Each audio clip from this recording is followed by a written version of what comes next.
Dalam Bapa dan Putra dan Roh Kudus. Amin. Bapa di surga, kami kau ajak untuk siap-siap, waspada, berjaga-jaga, alert terhadap hari saat di mana Engkau akan datang kembali. Bantu kami ya Bapa untuk mengerti dan memahami apa yang paling esensial, yang paling utama dan paling terutama dalam hidup kami. Bantu kami untuk belajar melepaskan aksesoris-aksesoris yang mungkin berguna tetapi tidak penting. Dan kami tidak terikat pada hal-hal yang tidak fundamental tersebut.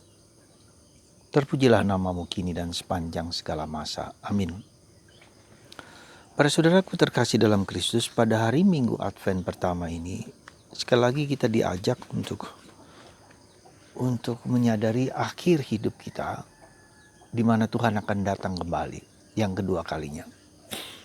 Ya, jadi masa Advent sebetulnya intinya adalah dua aspek.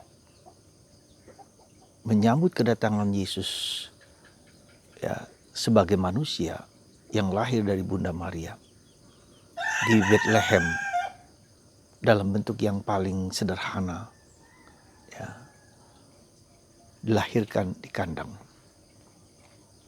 Aspek kedua adalah masa Advent adalah kita diingatkan akan hari terakhir di mana segala sesuatu ditunggang balikan, dihancur leburkan.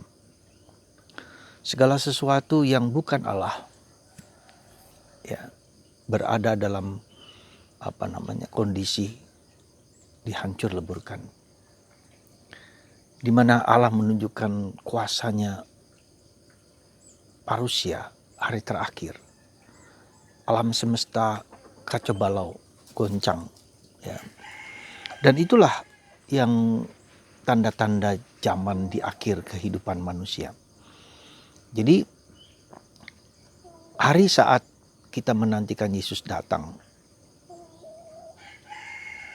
dan saat di mana segala sesuatu hancur lebur. Saudaraku terkasih dalam Kristus, nah yang mau kita pikirkan, renungkan adalah sekarang ini di mana Yesus sudah datang. Ya, Yesus sudah datang dalam hidup kita, sudah hadir dalam diri kita. Dan kita mencoba mengerti dan memahami bagaimana cara Tuhan. Sekali lagi ini penting bagi kita supaya bagaimana cara Tuhan menyelamatkan manusia. Ya, ketika kita ingin mengerti sesuatu, ketika kita ingin memahami sesuatu, maka kita mengerti bagaimana cara berpikir orang tersebut. Bagaimana cara orang itu bekerja, bagaimana cara orang itu melakukan sesuatu. Bukan pada hasilnya, tapi proses yang dijalankan, yang dilakukan oleh orang tersebut. Dan itulah proses yang dilakukan oleh Allah pada kita, yaitu dengan menjadi manusia. Ya. Nah, itu dengan menjadi manusia, sungguh-sungguh manusia yang kita lihat, kita alami, kita rasakan sebagai manusia. Bahkan dalam surat Paulus kepada umat di Filipi, sungguh-sungguh bukan hanya manusia, menjadi hamba, menjadi budak. Ya. Nah, cara Allah yang demikian inilah cara Allah menyelamatkan manusia itu seperti itu.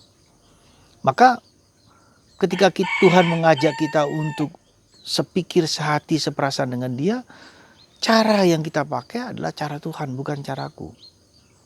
Cara pengosongan diri, cara perendahan diri, cara mati terhadap diri sendiri, katakanlah dalam bahasa Paulus ya, atau dalam bahasa Yesus juga, untuk memanggul salib.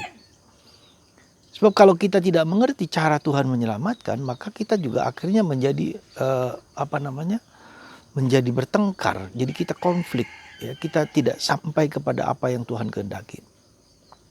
Ada seorang teman yang merasa Tuhan sudah memanggilnya, Tuhan sudah menawarkan rahmat apa yang harus ia kerjakan, tetapi ia menolak. Seperti Yunus katakanlah. Kita itu hampir seperti Yunus. Ya, Tuhan menghendaki kita menjalankan apa yang Dia kehendaki, tapi kita tidak mau. Tuhan menghendaki kita untuk menobatkan Ninive, tapi Yunus tidak mau. Ya, bahkan ketika Ninive bertobat, Yunus pun masih mengeluh, dan itulah kita. Ya, jadi sebetulnya Tuhan menghendaki kita untuk seperti dalam bacaan kedua hari ini, supaya kita memiliki kasih, supaya kita memiliki tanpa noda, tanpa celah, ya. Supaya kita memiliki kebajikan-kebajikan yang perlu dan penting bagi kita. Seperti dikatakan dalam bacaan kedua, dalam surat Paulus yang pertama kepada umat di Tesalonika. Dikatakan begini, ya. Hendaknya kamu bertambah-tambah dan berkelimpahan dalam kasih satu sama lain, dan dalam kasih terhadap semua orang, seperti kami pun menaruh kasih kepadamu. Semoga ia menguatkan hatimu supaya tak bercacat dan kudus di hadapan Allah dan Bapa kita pada waktu kedatangan Yesus Tuhan kita bersama orang kudusnya. Jadi sebetulnya sudah sangat jelas kita sebagai orang Katolik dipanggil kepada suatu yang berkelimpahan dalam kasih. Karena itulah yang satu-satunya syarat kita untuk sampai kepada Allah. Maka saudaraku terkasih dalam Kristus, mari kita merenungkan dan memahami urgensi. Sekali lagi kata tadi sudah mengatakan bagaimana cara Allah itu menyelamatkan manusia. Dan itu yang harus kita pakai. Dan untuk bisa mengetahui cara Allah, kita bergaul dan berdialog dengan Tuhan. Ya. Dalam doa, dalam keheningan, dalam kesunyian, dalam kesendirian bersama Tuhan. Dan yang kedua adalah cara Tuhan itu adalah hidup dalam kasih, ya, berkelimpahan, penuh kasih satu sama lain. Juga terlebih kepada orang yang kita benci dan dia membenci kita pula. Nah, itulah saudaraku terkasih dalam Kristus, semoga dengan kehendak Allah yang demikian, maka kita memiliki urgensi, memiliki keharusan, memiliki sesuatu sesuatu dorongan yang kuat, dorongan yang tidak harus kita jalankan. Seperti yang saya katakan tadi, ada seorang yang memang Tuhan menghendaki panggilan hidupnya dan jelas-jelas Tuhan memanggil itu. Tapi dia masih berkelit dan mencoba berkelit.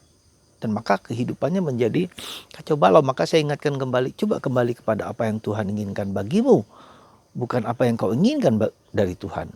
Dan itu bukanlah yang gampang. Sekali lagi semoga masa Advent ini kita mempersiapkan hati kita supaya Allah yang menjadi manusia, sabda yang menjadi daging itu sungguh-sungguh kita lihat cara Tuhan menyelamatkan, membebaskan manusia, dan kita diikutsertakan dalam tugas yang seperti itu.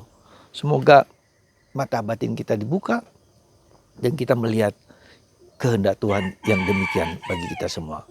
Semoga Anda dan saya mempersiapkan hati kita dalam masa Advent ini dengan sebaik mungkin. Berkat Tuhan atas Anda semua, dan semoga Anda disembuhkan dari segala macam penyakit dalam nama Bapa dan Putra dan Roh Kudus. Amin.